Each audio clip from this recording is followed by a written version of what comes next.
Hello everyone, कैसे हैं सबके सब। तो चलो शुरुआत करते हैं आज की इस नई स्टोरी की, जिसका नाम है Mary Bell, the 11 year old serial killer.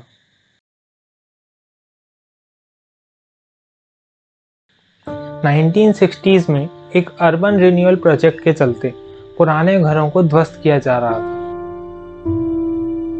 ताकि उनकी जगह नए घर और मॉडर्न फ्लैट्स बनाए जा सके।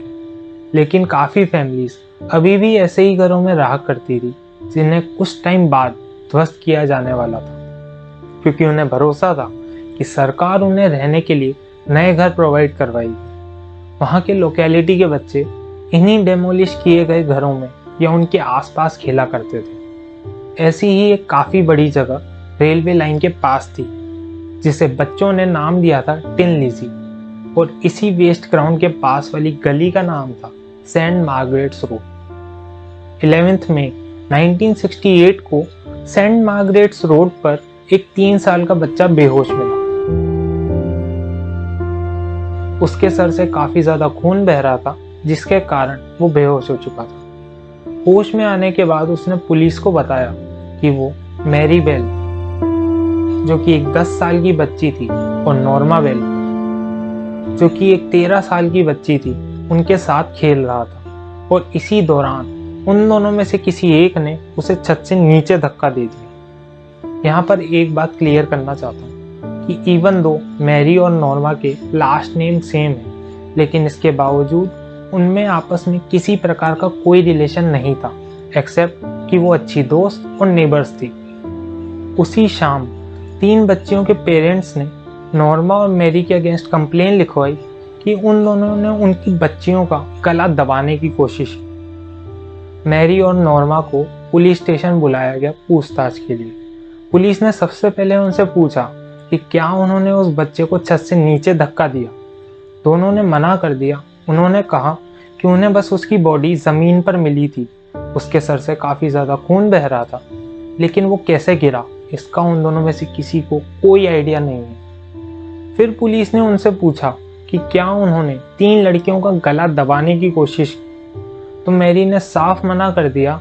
उसने कहा कि उसे ऐसे किसी भी इंसिडेंट के बारे में कोई आइडिया नहीं है। लेकिन नॉर्मा ने एडमिट किया कि मैरी ने असल में ऐसा किया था। नॉर्मा ने बताया कि जब वो दोनों खेल रही थी तो मैरी एक बच्ची के पास गई and then she asked her कि क्या अगर वो किसी का गला दबाएगी तो उसकी मौत हो जाएगी। फिर मैरी अपने हाथों को उस बच्ची के गले के पास ले गई and then she squeezed it. उस बच्ची का चेहरा पीला पड़ने लगा और नॉर्मा ने मैरी को रुकने को कहा, लेकिन फिर उसने यही सेम चीज वहां खड़ी 2 लड़कियों के साथ भी की। पुलिस ने दोनों इंसिडेंट्स और मैरी के इस बिहेवियर के बारे में लोकल अथॉरिटीज को जानकारी दे दी, लेकिन क्योंकि मैरी और नॉर्मा काफ़ी छोटी थी तो उन दोनों को सिर्फ एक वार्निंग के साथ छोड़ दिया गया और उन दोनों के अगेंस्ट कोई एक्शन नहीं लिया गया। 25 मई 1968 को डेमोलिश किए गए एक घर में मार्टिन ब्राउन की डेड बॉडी मिली, जो कि 4 साल का बच्चा था। उसकी ये बॉडी वहाँ खेल रहे 3 लोकल बच्चों को दिन के अराउंड 3:30 बजे मिली थी।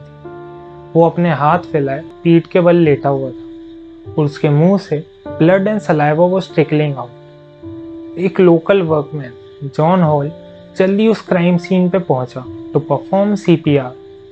सीपीआर करते दौरान उसने उस घर के बेडरूम तक के रास्ते पर मैरी और नॉर्मा को नोटिस किया। हॉल ने उन दोनों को वहां से बाहर निकाल दिया। फिर मैरी और नॉर्मा ने जाकर मार्टिन के घर के दरवाजे पर दस्तक दी और जैसे ही एक लेडी बाहर आई तो उन दोनों ने उस लेडी से कहा कि उनके घर के एक छोटे बच्चे का एक्सीडेंट हुआ है। उन्हें लगता है कि वो मार्टिन है, लेकिन काफ़ी ज़्यादा खून बह जाने के कारण they are not very sure about. अगले दिन बॉडी का पोस्टमार्टम किया गया और रिपोर्ट्स में किसी प्रकार का कोई वायलेंस का निशान न मिलने के कारण डॉक्टर्स उसकी डेथ का प्रॉपर रीज़न नहीं बता पाए। हालांकि ये थ्योरी ज़रूर सामने आई कि शायद उसकी डेथ पॉइजनिंग के कारण हुई है थ्रू इंजेस्टिंग टैबलेट्स। फिर 29 मई को मार्टिन के फ्यूनरल के कुछ देर पहले मैरी और नॉर्मा ने उसके घर पर कॉल किया एंड देन जब मार्टिन की मॉम ने कॉल पिकअप किया तो उन दोनों लड़कियों ने मार्टिन की मॉम से कहा कि उन्हें मार्टिन से बात करनी है। फिर जब उसकी मॉम ने रिप्लाई किया कि ऐसा नहीं हो सकता क्योंकि मार्टिन की डेथ हो चुकी है, तो मैरी ने कहा कि ये बात उसे भी पता है, लेकिन वो बस उसे उसके कॉफिन में देखना चाहती है। इसी इंसिडेंट के कुछ हफ्तों बाद 31 जुलाई 1968 को एक 3 साल का बच्चा ब्रायन हाउ लापता हो गया। उसके पेरेंट्स ने उसे आखिरी बार अपने डॉग, अपने छोटे भाई और मैरी और नॉर्मा बेल के साथ खेलते हुए देखा था। जब शाम तक वो वापस नहीं आया तो उसके फैमिली मेंबर्स और नेबर्स उसकी तलाश में निकले। रात के अराउंड 11:30 बजे एक सर्च पार्टी को उसकी डेड बॉडी टिन लिजी में 2 कंक्रीट ब्लॉक्स के बीच में मिली। जैसे ही सबसे पहला पुलिसमैन वहां पर पहुंचा तो उसने देखा कि ब्रायन का फेस पीला हो रखा था, विच मीन्स उसकी गला दबाकर हत्या की गई है। उसकी पूरी बॉडी पे काफ़ी स्क्रैचेस थे, स्पेशली अराउंड द नेक, जिससे पता चल रहा था कि उसे काफ़ी बेरहमी के साथ मारा गया। और फिर उसकी बॉडी के पास एक टूटी हुई सीजर्स भी मिली। अगले दिन पोस्टमार्टम रिपोर्ट से पता चला कि उसकी डेथ बॉडी मिलने के अराउंड 7 घंटे पहले हुई थी। किलर ने एक हाथ से उसकी नोस्ट्रिल बंद करी और फिर दूसरे हाथ से उसका गला दबाया। उसके पैरों पर काफी पंचर मार्क्स थे।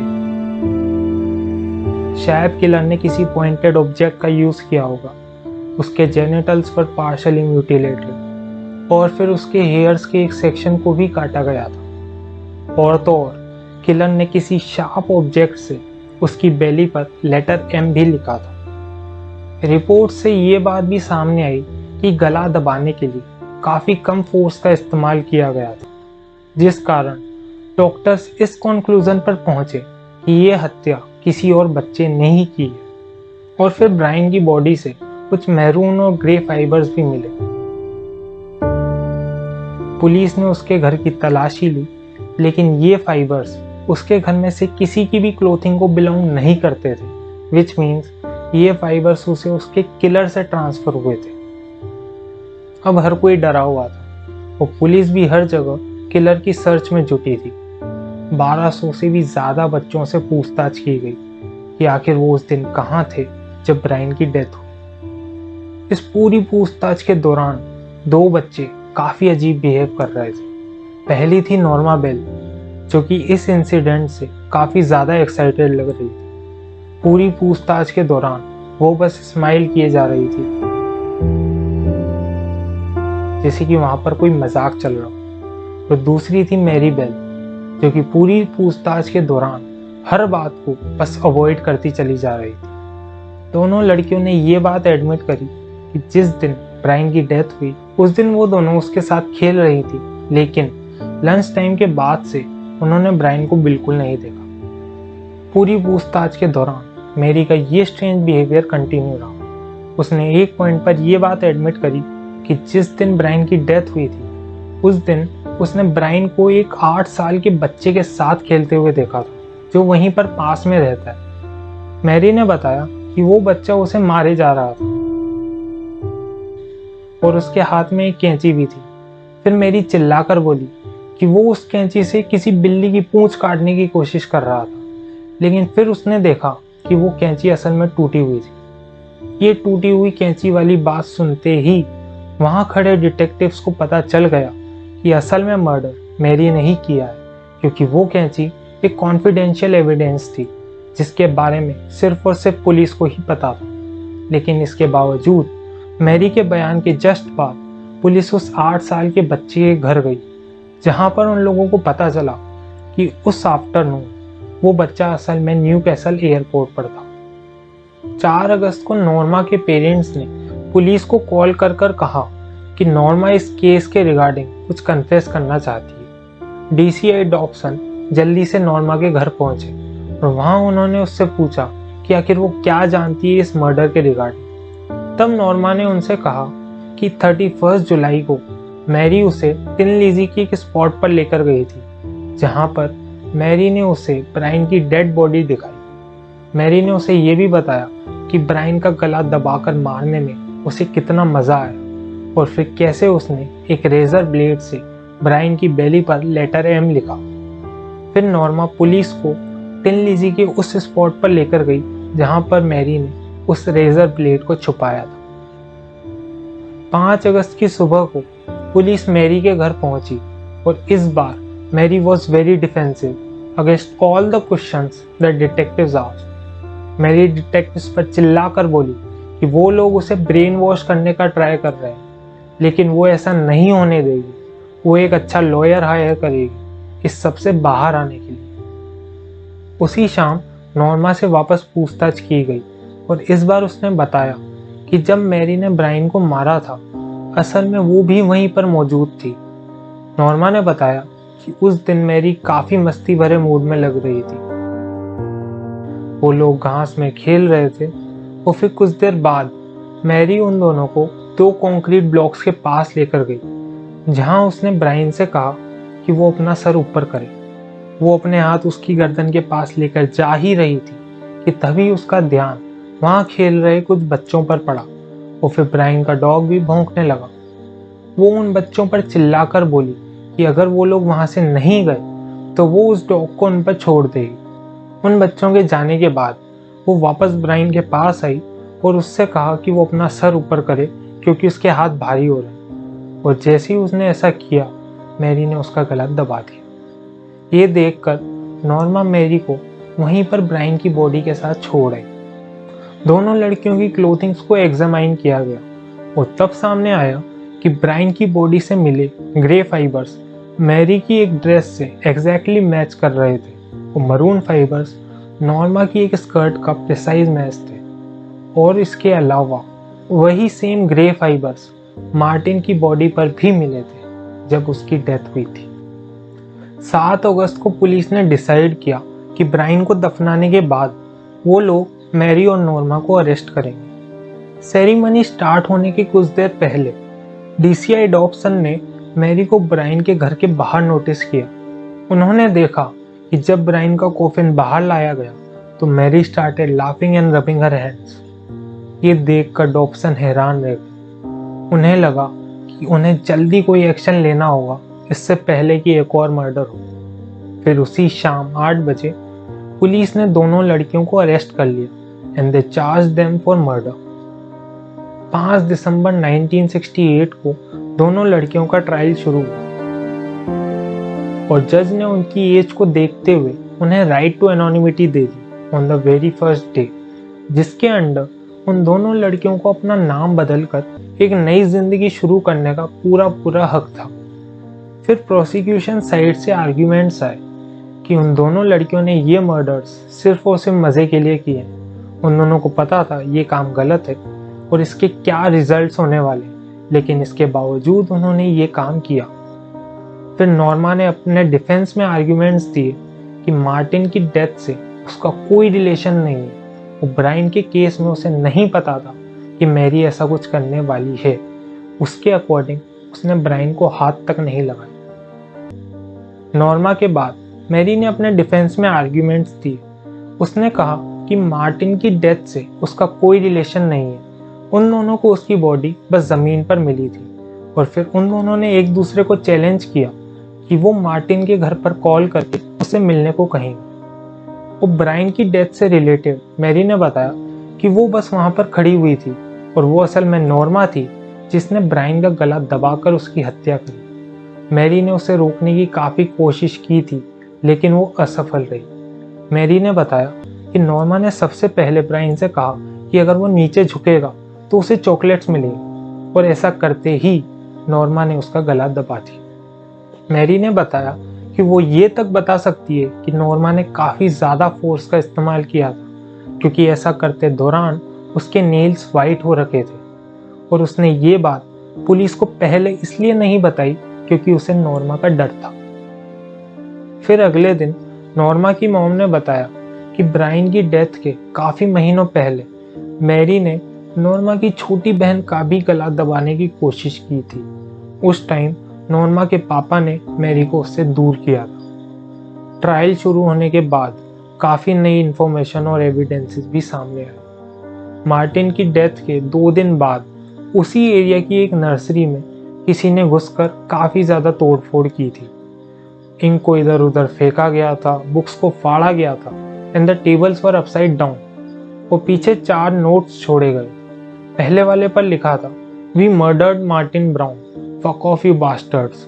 दूसरे वाले पर लिखा था, I murder so that I may come back. तीसरे वाले पर लिखा था, fuck off we murdered, watch out Fanny and faggot. And the last one read, you are my spy because we did murder Martin Brown, you better watch out, there are murders about by Fanny and faggot. लेकिन क्योंकि police को उस time पर लगा था कि Martin की death is just an accident, तो उन्होंने इस सब को किसी का भद्दा मजाक समझकर बस इग्नोर किया था। लेकिन ट्रायल्स के बाद सामने आया कि ये काम मैरी और नॉर्मा का ही था और मैरी ने एडमिट किया कि she wrote those notes just for a giggle. ये बात भी सामने आई कि लोकेलिटी के बाकी बच्चों ने उसे काफ़ी बार चिल्लाते हुए सुना था कि आई एम ए मर्डरर, और फिर वो ब्रायन के घर की ओर पॉइंट आउट करती और कहती कि दैट्स वेयर आई किल्ड। लेकिन वो ऐसी बातें करने के लिए काफ़ी ज़्यादा फेमस थी, तो कोई उसकी इन बातों को सीरियसली नहीं लेता था। ट्रायल्स के दौरान भी जब उसे प्रिजन में रखा गया तो वो वहाँ खड़ी फीमेल गार्ड्स पर भी काफ़ी स्ट्रेंज कमेंट्स किया करती थी, including the one, I like hunting little things that can't fight back. उसके ऐसे ही स्ट्रेंज बिहेवियर और इन्हीं बातों का रीज़न रहा कि साइकाइट्रिस्ट ने उसे साइकोपैथ घोषित कर दिया। लेकिन क्या उसका ये स्ट्रेंज बिहेवियर इसलिए था because she was born psychopath and emotionless, या फिर उसकी साइकोपैथी किसी डीप ट्रॉमा का रिजल्ट थी? मैरी का nature was described as manipulative and intelligent, लेकिन वो काफ़ी वॉयलेंट थी और अक्सर झूठ बोला करती थी। उसका ये वॉयलेंट बिहेवियर तब से था जब से वो सिर्फ एक टॉडलर थी। वो अपने फैमिली मेम्बर्स पर बेवजह चिल्लाया करती और उन्हें मारा करती थी। इवन स्कूल में वो बाकी बच्चों से लड़ा करती थी और कई बार उसने उनका गला दबाने की भी कोशिश की थी। इवन एक बार तो उसने अपनी क्लासमेट का ट्रैकिया सैंड से ब्लॉक कर दिया था। उसके ऐसे ही बिहेवियर का कारण रहा कि बाकी बच्चे उससे हमेशा दूर रहा करते थे और वो अपना most of the time Norma Bell के साथ स्पेंड करती थी, जो कि उसकी पड़ोसी थी।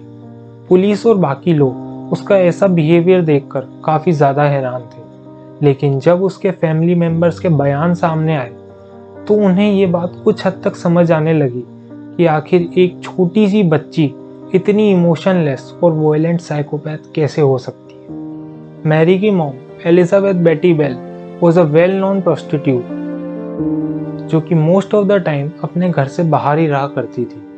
वो 17 साल की थी जब 26 मई 1957 को मैरी पैदा हुई और उसके बायोलॉजिकल फादर कौन है ये किसी को नहीं पता। लेकिन मैरी के अकॉर्डिंग उसके father was William Billy Bell, जो कि एक वॉयलेंट एल्कोहलिक पर्सन थे और उन्हें काफ़ी बार अरेस्ट भी किया गया था for several crimes he committed, including एक आर्म्ड रॉबरी।